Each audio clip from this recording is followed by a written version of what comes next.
जय श्री कृष्ण। वृश्चिक राशि और वृश्चिक लग्न, देखिए ग्रहों का असर हम mental, physical, financial, mainly professional, relationship, इनको देखते हैं। तो देखिए आपकी जन्मपत्री में क्या रिजल्ट आ रहे हैं। आप उससे पहले हमारा चैनल सब्सक्राइब करें और देखें कि ग्रह आपको क्या पॉजिटिविटी दे रहे हैं।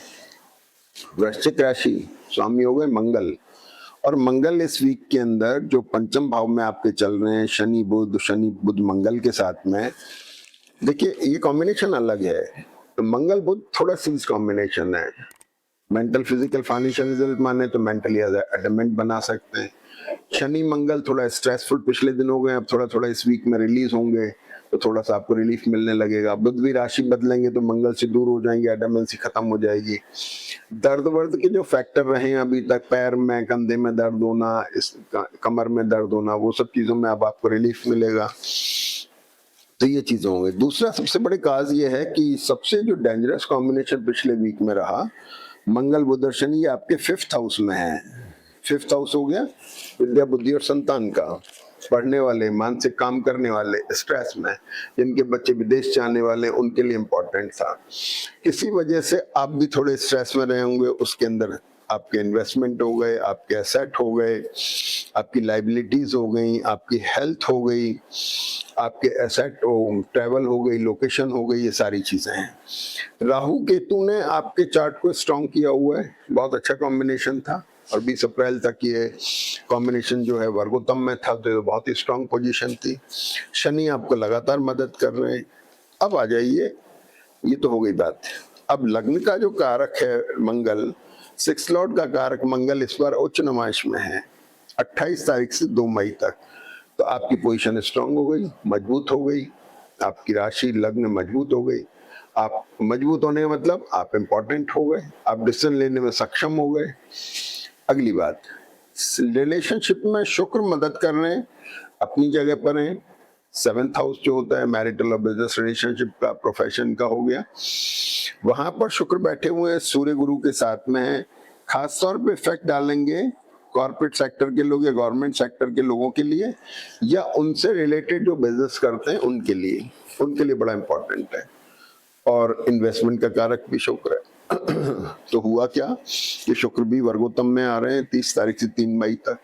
ये शुक्र भी वर्गोत्तम में होने से आपके मैरिटल, बिजनेस रिलेशनशिप, प्रोफेशन, इन सबको स्टेबल मोड में ला रहे हैं। गुरु सूर्य आपके कॉर्पोरेट सेक्टर, गवर्नमेंट सेक्टर लोगों को फायदा दे रहे हैं। और ये जो स्ट्रॉन्ग कॉम्बिनेशन है मंगल बुध शनि का, शनि की भी दृष्टि शुक्र पर आएगी, वो बेटर साइड में है। एसेट के पार्ट पे, एसेट लिक्विडेशन, नया खरीदना, ये सारी चीजें इंपॉर्टेंट है। गुरु और बुध का एक एक्सचेंज इस वीक में चल रहा है, जो बुध के राशि बदलने तक है। बुध राशि बदलेंगे 30 तारीख को, तो 30 तारीख तक ये कॉम्बिनेशन आपका एक्सप्लोरिंग है, जो पैसा भी दे रहा है, यानी गुरु को एक्सप्लोर कर रहा है और इस पूरे कॉम्बिनेशन को भी एक्सप्लोर कर रहा है। इसमें मंगल भी एक्सप्लोर हो गए, लाइबिलिटीज के कारक, बुध हो गए इन्वेस्टमेंट के कारक, शनि हो गए एसेट के कारक, पैसा भी आ रहा है, तो इन चीजों में इन्वेस्टमेंट हो रहा है, ठीक है ना। एक सबसे बड़ी इंपॉर्टेंट चीज होगी इन्वेस्टमेंट। ये शुक्र भी करा रहे हैं जो वर्गोत्तम में है। शुक्र जो है ये आपके मैरिटल और बिजनेस रिलेशनशिप को गवर्न कर रहे हैं। आप ओपन माइंड होकर के थोड़ा सा बेटर साइड में रिजल्ट लेने की पोजीशन में जा रहे हैं। तो एक बात हो गई, तो हमने बात कर ली, शुक्र की कर ली बात। बुध जो है आपके 8th लॉर्ड हो गए, तो एसेट के कारक हैं, जो गुरु धनेश को गवर्न कर रहे हैं। बुध जो है ये मीन राशि में वर्गोत्तम में 28 तारीख से 30 तक, यहाँ पर वर्गोत्तम में है, और 30 के बाद में ये आ जाते हैं मेष राशि में, यहाँ भी ये वर्गोत्तम में है। तो आपका 8th लॉर्ड और एकादश भाव को स्वामी जो गुरु को कंट्रोल कर रहा है, वो भी स्ट्रांग हो रहा है। बुध जो है ये वर्गोत्तम में जाने का मतलब ग्रह मजबूत हो गया। कभी कभी नीच के ग्रह भी वर्गोत्तम में होते हैं, कभी कभी उच्च के ग्रह वर्गोत्तम में, लेकिन वो ग्रह एम्फेटिक हो जाता है, इंपॉर्टेंट हो जाता है। तो आपके एसेट का कारक इंपॉर्टेंट हो गया, बच्चों से संबंधित मामले इंपॉर्टेंट हो गए। तो हमने बुध की चर्चा कर ली, शुक्र की चर्चा हमने कर ली, मंगल की हमने चर्चा कर ली, गुरु और बुध की हमने चर्चा कर ली। बचा सूर्य। सूर्य इस बार इंपॉर्टेंट है। सूर्य जो है आपका 6ठे भाव में, यूं तो सूर्य प्रोफेशन का लॉर्ड है, केतु से दृष्ट होके आपके प्रोफेशन के अंदर चेंजेस ला रहा है, लेकिन इसका नक्षत्र भरनी है 28 तारीख के बाद से ये शुक्र जो है भरणी नक्षत्र में आ जाते हैं, और ये भरणी नक्षत्र जो है वीकेंड तक रहेगा, और ये अनस्टेबल नक्षत्र है, यानी प्रोफेशनल पार्ट पे, नौकरी पेशा व्यापार में एक अनस्टेबिलिटी सी है, ग्लैमरस है, कुछ बेटर होना चाह रहा है लेकिन हो नहीं पा रहा है। लेकिन शुक्र के वर्गोत्तम में जाने से सूर्य भी यहाँ पर बेटर हो जाते हैं, यानी जो भी चेंजेस आपके प्रोफेशन में आ रहे हैं विद इन द ऑर्गेनाइजेशन या आउट ऑफ ऑर्गेनाइजेशन, वो बेटर आ रहे हैं, शुक्र उसको मजबूती दे रहे हैं। एक सूर्य की चर्चा हो गई। अब बचा आइए चंद्रमा। वीक के शुरुआत में चंद्रमा दशम भाव में, पिछले 2-2.5 दिनों से तो प्रोफेशन की चिंता रहेगी, राहु केतु के साथ थोड़ा स्ट्रेस में है, लेकिन 28 तारीख को चंद्रमा कन्या राशि में आ जाते हैं।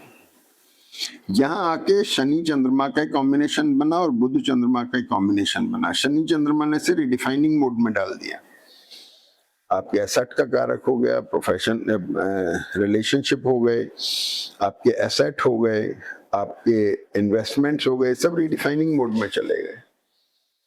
बुध और चंद्रमा एक बड़ा इमोशनल कॉम्बिनेशन होता है, एक्सप्लोरिंग भी है काफी लेकिन इमोशनल भी है। तो लाइबिलिटीज, अगर जैसे इमोशनल होने से क्या हुआ कि आपको कुछ इन्वेस्टमेंट करना है, आप इन्वेस्टमेंट के लिए आपने सोचा कहीं से कोई पैसा अरेंज कर ले, पता लगा ज्यादा कर दिया, वो बढ़ गई लाइबिलिटी। तो इसलिए इन चीजों का थोड़ा ध्यान रखना है कि कंट्रोल में रहें, क्योंकि इमोशनल कैरेक्टर जो होता है कभी कभी अब चीजों को एक्सीड कर देता, बढ़ा देता है। ये ध्यान रखने की बात है। बच्चों के पार्ट पे बहुत इमोशनल होने की जरूरत नहीं है, थोड़ा केयरफुल रहें, सिबलिंग्स के पार्ट पे ना हो, और सेंसिबल कैरेक्टर है, ये सेंसिबल कॉम्बिनेशन है। अगर ट्रैवल होती है तो आपकी धर्म की यात्रा, तीर्थ यात्रा हो सकती है, मंदिर दर्शन वर्शन करने जा सकते हैं। थोड़ा इमोशनल और सेंसिबल कैरेक्टर बन रहा है, शांत, एकांत, गंभीरता, चिंता मन में एक वो आ रही है। तो ये बात हो गई। तो बाकी शनि मंगल बुध मंगल क्लोज है, बुध यहाँ से शिफ्ट हो जाएंगे 30 तारीख को, थोड़ा रिलीफ मिलेगा, लेकिन शनि मंगल का कॉम्बिनेशन खास तौर पे इम्पोर्टेंट रहेगा जो वीकेंड तक बना है, और वो आपको विदेश की तरफ ले जाना या भाग्य में कुछ अच्छे परिवर्तन आना, एसेट में चेंजेस आना, ये सारी चीजें बता रहा है। तो लग्नेश, चतुर्थेश, तृतीयेश, षष्ठेश, ये कॉम्बिनेशन आपका स्ट्रॉन्ग लगातार अभी तक बना है, जिसको गुरु सपोर्ट कर रहे हैं, पैसा आ रहा है, इन्वेस्टमेंट अच्छा हो रहा है, कुल मिला के चार्ट बड़ा स्ट्रॉन्ग मोड में है। आप इसका फायदा उठाइए। जय श्री कृष्ण।